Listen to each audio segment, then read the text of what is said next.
আমরা 1, 2, 3 নয়, ডবল ডিজিটে পৌঁছে গেছি।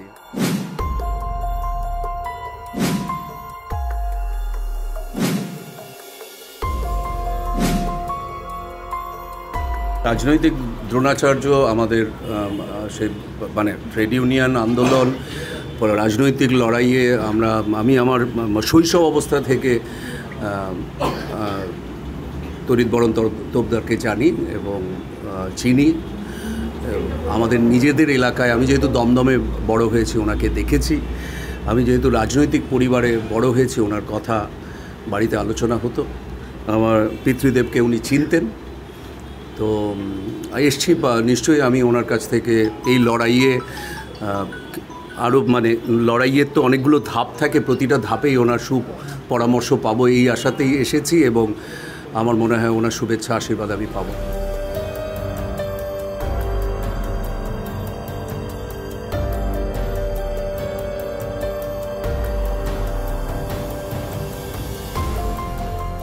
আমাদের কর্মীরা এতটাই ডেডিকেটেড, আত্মত্যাগী।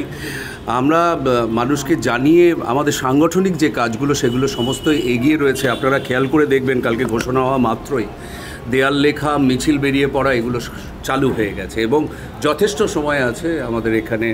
এই মাসে তো ইলেকশন নয়, ইলেকশন ধাপে ধাপে হচ্ছে। মে মাসে আমাদের ইলেকশন এবং আমার মনে হয় আমাদের slow but steady wins the race বলে একটা কথা আছে। হাঁপানোর শুরুতে প্রথম ল্যাপে জোরে দৌড়াতে নেই।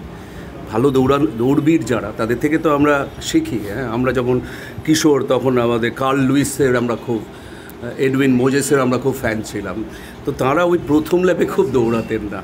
আমাদের সংগঠন মজবুত, আমাদের নেতাদের ওপর, আমার কর্মীদের ওপর আস্থা আছে। আমরা আমাদের পার্টির ট্র্যাডিশনাল প্রচার যেমন করে, আমরা এলাকায় এলাকায় যাব এবং মানুষ তৈরি আছেন।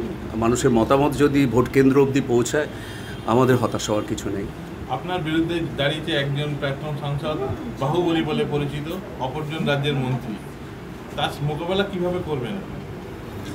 আমাদের তো একটা বিরাট সুবিধে হচ্ছে, আমাকে তো একা একা কিছু করতে হয় না। আমাদের বড় সংগঠন রয়েছে, বহু মানুষের মানে ঘাম ঝরায় সেটার জন্য।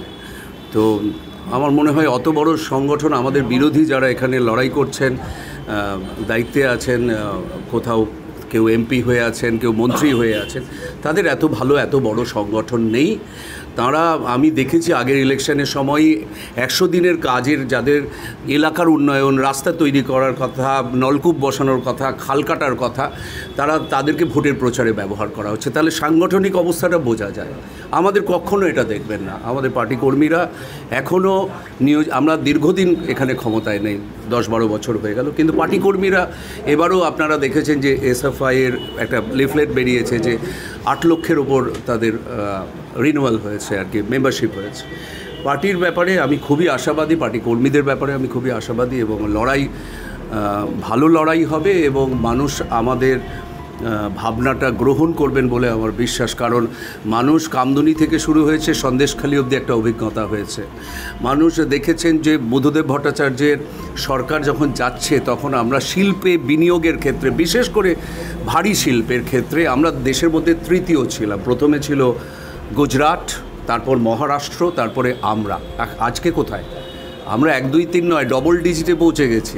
আমার নিজের রাজ্যের কথা বলতে, মানে কোনো নেগেটিভ কিছু বলতে আমার কষ্ট হয়, আমার খারাপ লাগে।